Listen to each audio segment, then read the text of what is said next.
Majelis Ulama Indonesia bersama Bank Indonesia dan Komite Nasional Ekonomi dan Keuangan Syariah menggelar Sarasehan Nasional Ekonomi dan Keuangan Syariah Refleksi Kemerdekaan RI ke-80 di Gedung Tamrin Bank Indonesia pada hari Rabu 13 Agustus 2025.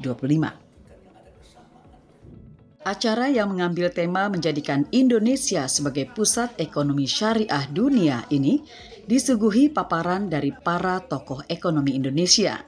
Di antaranya Wakil Ketua Umum Majelis Ulama Indonesia Buya Anwar Abbas, Gubernur Bank Indonesia Peri Warjio, Menteri Keuangan Republik Indonesia Sri Mulyani, Menteri PPN Bappenas Rahmat Pambudi, dan tokoh ekonomi syariah nasional Kiai Haji Ma'ruf Amin. Buya Anwar Abbas mengatakan bahwa Indonesia sampai saat ini masih mengakui dual sistem keuangan, yaitu keuangan konvensional dan keuangan syariah.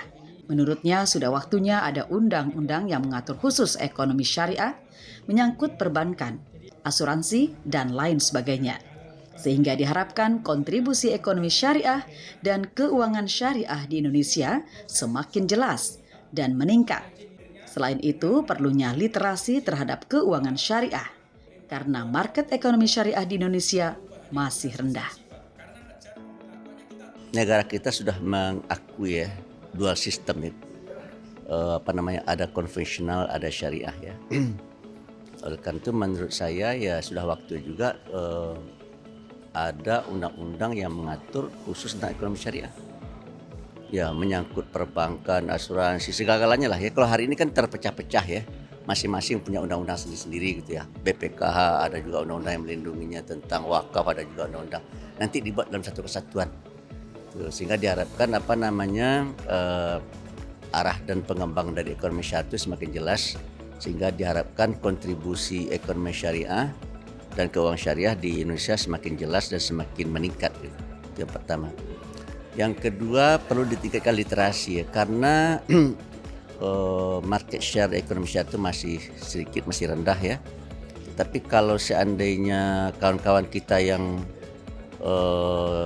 mengerti tentang syariah atau yang berasal dari agama Islam tetapi masih berada di konvensional ya kita harapkan supaya mereka berdasarkan literasi yang sudah mereka kuasai, mereka pindah ya. Makanya tadi Pak Kiai menyatakan ya, tayamum itu boleh selama belum ada air. Tetapi kalau airnya sudah ada, ya tidak boleh lagi tayamum, kan begitu ya.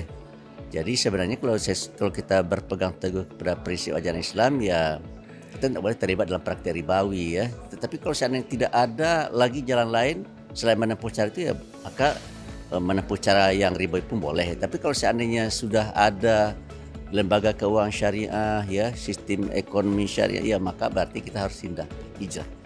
Makanya kata Pak Kemal, kita tidak lagi bertayamum ya, tetapi sudah memakai air. Masuk air itu adalah mempergunakan sistem ekonomi syariah.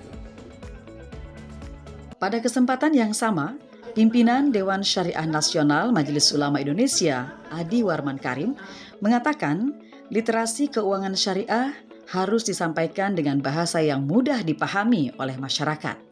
Supaya sukses ini literasi keuangan syariah, ingat-ingat likulli maqam maqal, benar gak? Kita harus menyampaikan keuangan syariah ini dengan bahasa yang dapat difahami oleh masyarakat. Jadi di MUI juga ada bagi tugas, benar gak? Ada ulama yang susah-susah, ulama fikih yang rancang fatwa. Tapi kita juga perlu da'i dan mubalik yang menyampaikan dengan bahasa yang mudah yang dapat dimengerti oleh masyarakat. Dari Jakarta, tim liputan MUI TV melaporkan.